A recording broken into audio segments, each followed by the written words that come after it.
Leadership is. The true measure of leadership is influence. Nothing more, nothing less. Margaret Thatcher, the former British Prime Minister, observed, "Being in power is like being a lady.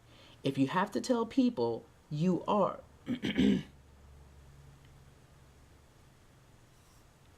being in power is like being a lady. If you have to tell people you are, you aren't." If you watch the dynamics that occur between people in just about every aspect of life, you will see some people leading and others following, and you will notice that position and title often have little to do with who is really in charge. That being the case, why do some people emerge as leaders while others can influence people no matter how hard they try? I believe that several factors come into play. Character, who they are. True leadership always begins with the inner person. That's why someone like Billy Graham is able to draw more and more followers to him as time goes by. People can sense the depth of his character. Relationships, who they know. You're a leader only if you have followers, and that always requires the development of relationships. The deeper the relationship, the stronger the potential for leadership. In my career, each time I entered a new leadership position, I immediately started building relationships. Built enough of the right kinds of relationships with the right people, and you can become the real leader in an organization. Knowledge. Excuse me, I had to burp. Knowledge, what they know. Information is vital to a leader. You need a grasp of the facts, an understanding of dynamic factors and timing, and a vision of the future. Knowledge alone won't make someone a leader, but without knowledge, no one can become one. Whenever I was new to an organization, I always spent a lot of time doing homework before I tried to take the lead. Intuition, what they feel. Leadership requires more than just a command of data. It demands an ability to deal with numerous intangibles. In fact, that is often one of the main differences between managers and leaders. Leaders seek to recognize and influence intangibles such as energy, morale, timing, and momentum. Experience, where they've been. The greater the challenges you've faced as a leader in the past, the more likely followers are to give you a chance in the present. Experience doesn't guarantee credibility, but it encourages people to give you a chance to prove that you are capable. Past success, what they've done. Nothing speaks to followers like a good track record. When I went to my first leadership position, I had no track record. I couldn't point to past successes to help people believe in me. But by the time I went to my second position, I had a positive track record. Every time I extended myself, took a risk, and succeeded, followers had another reason to trust my leadership ability and to listen to what I had to say. Ability, what they can do. The bottom line for followers is what a leader is capable of. They want to know whether that person can lead the team into victory. Ultimately, that's the reason people will listen to you and acknowledge you as their leader. As soon as they no longer believe you can deliver, they will stop listening and following. Leadership without leverage. I admire and respect the leadership of my good friend Bill Hybels, the founding pastor of Willow Creek Community Church in South Barrington, Illinois, one of the largest churches in North America. Bill says he believes that the church is the most leadership-intensive enterprise in society. A lot of business people I know are surprised when they hear that statement, but I think Bill is right. What is the basis of his belief? Positional leadership often doesn't work in volunteer organizations. There is no leverage. In other organizations, the person who has position has incredible leverage. In the military, leaders can use rank, and if all else fails, throw people into the brig. In business, bosses have tremendous leverage in the form of salary, benefits, and perks. Most followers are pretty cooperative when their livelihood is at stake. But in voluntary organizations, the thing that works is leadership in its purest form. Influence. Psychologist Harry A.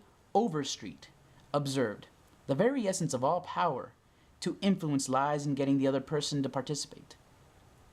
Followers in voluntary organization cannot be forced to get on board. If the leader has no influence with them, then they won't follow."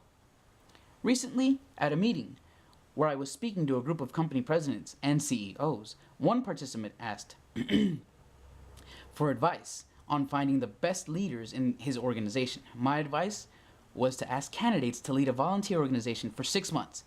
If those leaders can get people to follow them when they have no leverage, recruiting employees to volunteer, serve the community, work with the United Way, and so on, then you know that they can influence others.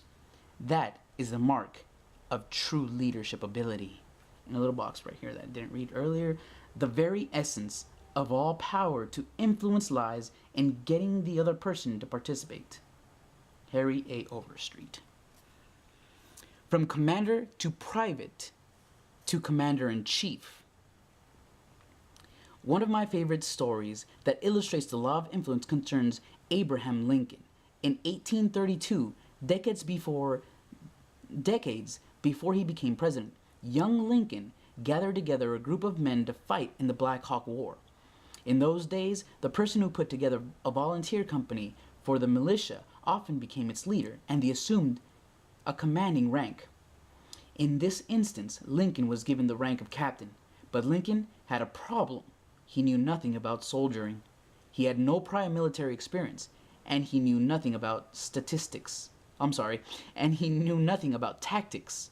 He had trouble remembering the simplest military procedure. In this little box, by the end of his military service, Abraham Lincoln found his rightful place, having achieved the rank of private. So, for example, one day Lincoln was marching a couple of dozen men across a field and needed to guide them through a gate into another field, but he couldn't manage it.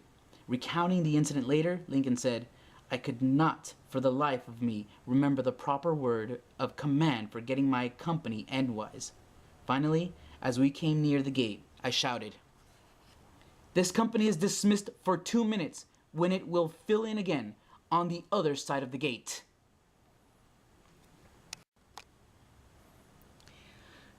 As time went by, Lincoln's level of influence with others in the militia actually decreased. While other officers proved themselves and gained rank, Lincoln found himself going in the other direction. He began as a captain, but title and position did him little good. He couldn't overcome the law of influence. By the end of his military service, Abraham Lincoln had found his rightful place, having achieved the rank of private. Fortunately for Lincoln, and for the fate of the United States, he overcame his inability to influence others. Lincoln followed his time in the military with undistinguished stints in the Illinois state legislature and the U.S. House of Representatives. But over time, and with much effort and personal experience, he became a person of remarkable influence and impact, and one of the nation's finest presidents. I love the leadership proverb that says, "He who thinks he leads but has no followers is only taking a walk." If you can't influence people, then they will not follow you. And if people won't follow you, you're not a leader. That's the law of influence. No matter what anybody else may tell you, remember that leadership is influence, nothing more, nothing less. Applying the law of influence to your life. Which of the myths in the chapter have you bought into in the past management, entrepreneur knowledge, pioneer or position? Why have you been susceptible to that myth? What does that say about your perception of leadership up until now? What must you change in your current thinking to make you more open to improving your leadership in the future? That's number one. Number two, what do you usually rely upon most to persuade people to follow you? Rate yourself on a scale from 1 to 10 for each of the 7 factors named in the chapter.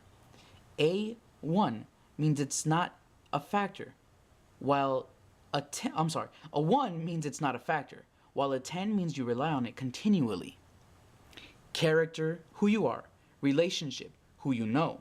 Knowledge, what you know. Institution, what you feel. Experience, where you've been.